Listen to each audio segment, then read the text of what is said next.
Welcome back, my fellow agents. It is I, X7, your master of martial arts and reviewer of martial arts movies. And today we have the 10 Brothers of Shaolin from 1977. And I'm not 100% sure all of them are 10 brothers, as you might guess from the picture here. But before we get too much further into it, please like, share, subscribe, leave me a comment. Let me know what you think about this movie. Did you like it? I can't, well, I'll let you know what I think about it here momentarily. And if you could, just watch a little longer than usual. I say this every time, but I don't think it'll take a long time because this movie is a lot of fights. A lot of fights. That's all. All right, are you ready? Let's roll.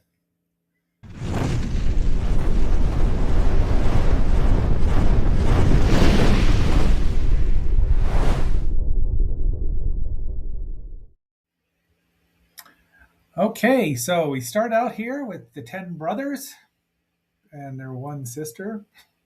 As far as I can tell, I'm not 100% sure, but this is all cast and crew here. We're going to look at that for just a minute. I'm trying to see who this movie was made by. Doesn't say one bit. Anyway, it's not. It's Chia Ling is in there. It was really hard to find any of information out. Uh,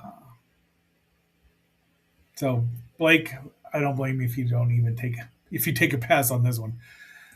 Uh, Li Ming Wen as the instructor of kung fu, and then the one thing about it's from Taiwan. It's got gorgeous scenery. It's well shot. That I will say, I did really enjoy that. The outdoors.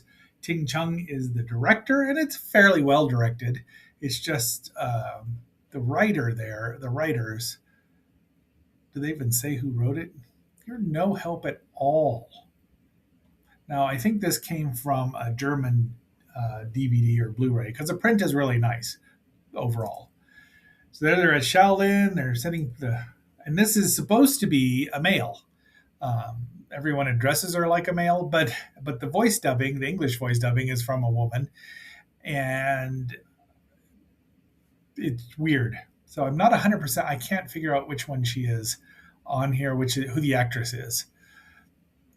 Um, but she's quite good. They're all really decent martial artists. Now they do undercrank a bit, and they do some of the taking out of frame. They do something weird to make it look faster. There's our main hero. We'll call him number one brother. And now they're out. But there's a spy in the ranks. Now we see the general. He's bad. He's a bad guy. I don't know. Assistant General Chang. I don't know which one he is. So just forgive me. But, he's a bad guy, except for one thing. He loves his son. And that's his son right over here. So they're telling him what's going on. They're going to go invade Shaolin. They want to, they're the Ming, right? So it's a story about Shaolin versus Manchu. There's a lot of walking here as brother number one and his assistant, or I don't even know who that guy is. They're comedy relief, really. They get confronted by by the bad guys and a bunch of other soldiers, and then the Shaolin monks show up who kill everyone. Just like Shaolin was not supposed to take lives, so they do. But it's all outside shooting, which I really enjoy because it just gives it a realer feel, if that makes sense. See, they stab him. They just wipe him out. And then they just leave him there to rot. That can't be healthy, right? And the son wants to be in charge here, but his dad says no, and he sends his other two assistants to go to Shaolin and arrest the head abbot. And it's like, well, that's not going to happen. And then it doesn't. And then there's the assistant, and there's brother one, and off they go. And there's another brother, and he beats up some people. There's another brother who's a fisherman. He beats up some people. Now she's here, the sister, and she's just watching over everyone. So maybe she's not officially a brother, but they act like it. I just don't know who she is. I mean, oh, let's see. Yes, that's Ling Chia herself. Okay, so she's playing Xiao Hu Lu, and this woman is is I think the one in love with brother one. This guy's in love with her, but this plot goes nowhere. More bad guys show up, and they beat everybody up, and they realize that there's a rascal in, you know, and this to me looks like Beardy. I don't think it is him, but it really does. To me, it looks like him now. Blake, if you can tell me if that's him or not, you let me know. But well, archers for no reason. The fisherman and the other guy meet up and they head out, fight, and then the generals show up and kill both of them. Another brother shows up at Shaolin. Everyone's happy to see him. They realize there's a traitor, and this is the traitor. He kills a couple of guys and runs away, runs to the Ming. And they tell him, they find the body and they say it's a form of Chinese karate. That doesn't make any sense at all. I don't know what the dubbers were thinking. I mean, it just didn't make any sense. So the part of the movie, I mean, it's mostly about the fights. And I thought the fights were pretty decent, not great, but not horrible. I've seen worse, definitely. But the outdoor cinematography really helps. I mean, this general here uses a leopard style, and I'm not sure what Brother One is using. It's all Shaolin stuff. I mean, there's leopards and monkeys and bears. Oh my! I think there is a bear style, but I know that there's an elephant style. There's another five animals that don't get talked about too much. But this guy shows up. They beat up. I just like looking at all there. So uh, yeah, I don't know what style they're fighting. I know that the leopard style is easy. More monks show up. Everyone's happy, and except for bad general. So he finally sends his son out. They shoot the fisherman with poison, and he dies. He's like, "Yeah, you're gonna die," and then he makes sure that he's dead. So he's like in it for a second. There's way too many characters in this movie, and way too many villains. It's overly complicated that way. I mean, they just have people to come in for a couple scenes and get killed, fight. She lasts. Xiao Hua Lu lasts. Xiao Hua Lu. She's a good fighter. And there's Brother One. Another battle's about to start. In an inn. Of course, it's in an inn. Every trope you can think of is in here, except for the tournament. And she's really quite a good fighter. They have to team up. The three on one here. She says, "Run away. I'll meet you later." Off they go, and that's his flunky. I don't know what his name is. Uh, so they succeed, but do they? It's just they meet another brother here because he's got the dragon or the tiger on him. See, and another fight breaks out. So there are a lot of fights in this movie. I mean, there are a lot. I should have looked it up in Dr. Reed's book and seen if he has it in there. Because I don't really know enough about. I swear that looks like Beardy back there. Like I said, the print's pretty nice. Came from the Internet Archive, so you can find it there if you want to watch it. I'm not going to watch it again, probably. The brother or the son there, Junior, is quite an adept fighter, and he, likes to beat people up, and he's evil. He's evil, as in fruits of the devil. Uh, um, Brother One gets in a couple of punches, and now Dad shows up. He has to go back and say, I failed. And Dad, of course, kills everyone that fails, but not his son. Dad has one redeeming quality. General Dad there. The traitorous monk shows up, and he's promised the abbotry of Shaolin to become head abbot. So he goes to Shaolin, and the head monk says, "Yeah, you can do it." And it overcomes him so much he kills himself, bashes himself in the head with the staff, and dies. I mean, okay, yeah, I suppose. I mean, it's not. Oh, the writer was Si Tao Ming and Min Se Zhu, written by and screenplay by in that order. You know, this was released. Where does this say this was released? Any more here? I thought there was some. Used to be able to do this on IMDb. Thanks, guys. It's on like Tony Khan. Um, oh, let me scroll down here. Perhaps there's a little more down here.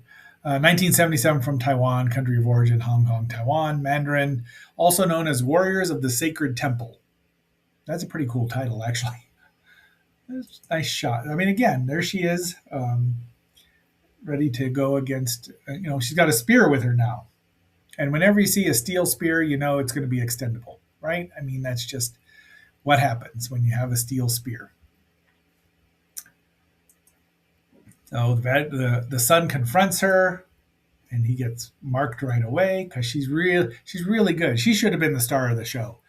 And why was she dressed? Why was a woman dressed as a man or pretending to be a man? We'll never know. It never addresses it. But she kills that guy. He's realized he's overmatched. They show up, and they're up here fighting. So I love the way this scene is shot up. They're fighting here as everyone gathers around. Just well done. She kills him. Dad arrives, General Dad, and she's outmatched, and he kills her. Boom, another one gone. So far they've killed about half of the 5 brothers of Shaolin and their one sister. And off another fight. See, he's still using. It's not quite a leopard's fist there, but a ping chop, if you will. But he kills him by strangling him with bamboo. Doesn't even kill him with kung fu. Another brother shows up, and he's been rescued the flunky. But then General Dad has reminiscences about his dead son growing up with him, so he loves his son. But he had to know this is going to happen, so he wants revenge. They want revenge. Everyone wants revenge, and as Gandhi said, an eye for an eye leaves the world half blind. So they capture him and they kill him, and now Brother One meets up with 4 more. 1, 2, yeah. 1, 2, 3, 4, and then General Dad and his flunkies show up. His minion. Well, no, it's just General Dad. Who's more powerful?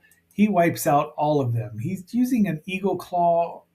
It looks like actually he's using a dragon style. So once again, a Shaolin style for there. But 2 are dead. There's 3 left, and they're very acrobatic. Lots of great fight. If the script had been tighter and made more sense, this would be a minor classic. So there's the dead flunky up there on a pole. So these are strange. See, this is a dragon style claw, but they do say tiger claw in the dub, which is fine. And this is a chung Q, which is a crane style. Chum Q, pardon me. And then a yum wat maybe, which is an underhanded, a reverse tiger claw, which you use for the groin shot. And now they're all doing the tiger. But unfortunately, he just jabs his fingers straight through 2 of them. But that gives it the opening for Brother One, who kicks him in the head, does a tiger kick. Boot to he does a claw, then a tiger kick, and they both die, and he is the sole survivor. And that is it. It runs about 86 minutes. I think they said it runs 90 overall, but if it's from a PAL transfer, maybe it runs 86. But that's it. So, yeah. What do we want to do tomorrow night? What are you doing tonight? The same thing we do every night, Pinky. What? Never mind. The same thing we do every night. Figures Bruce doesn't know what that's from, but I thought that was a hilarious thing. Anyway, tomorrow we will be reviewing the wonderful movie Caveman, which I did way back in like the first 100 episodes. And I thought I would do it tomorrow because it'll be fun because I'm not watching Flight 7500 or whatever Sven is showing tonight. I just don't care. But until our next assignment, my fellow agents, this is X7 signing off and phasing out. I just realized I put Space Coast in here without realizing it was also his 60th anniversary. Aside from that, I am phasing out.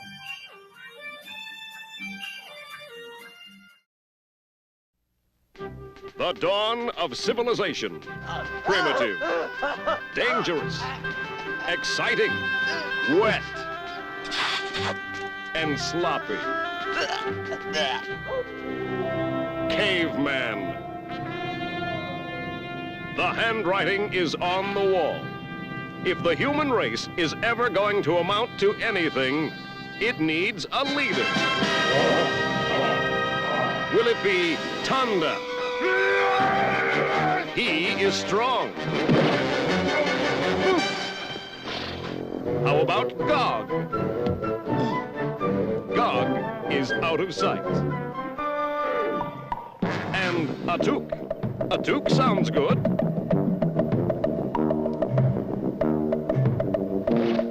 Atuk will be the leader of the Stone Age. He will teach man to walk erect.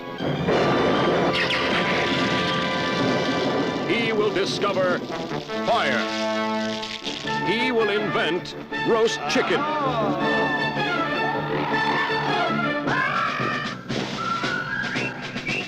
And fried eggs. Sunny side up. He will inspire the men. And zug-zug the women. Atuk tawa zug-zug? Yeah, Atuk, Zug-Zug, Lana.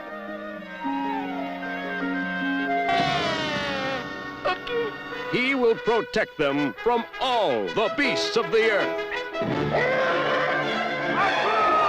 Ringo Starr, Barbara Bach, Dennis Quaid, Shelley Long, John Matuzak, Avery Schreiber, and Jack Gilford. Caveman.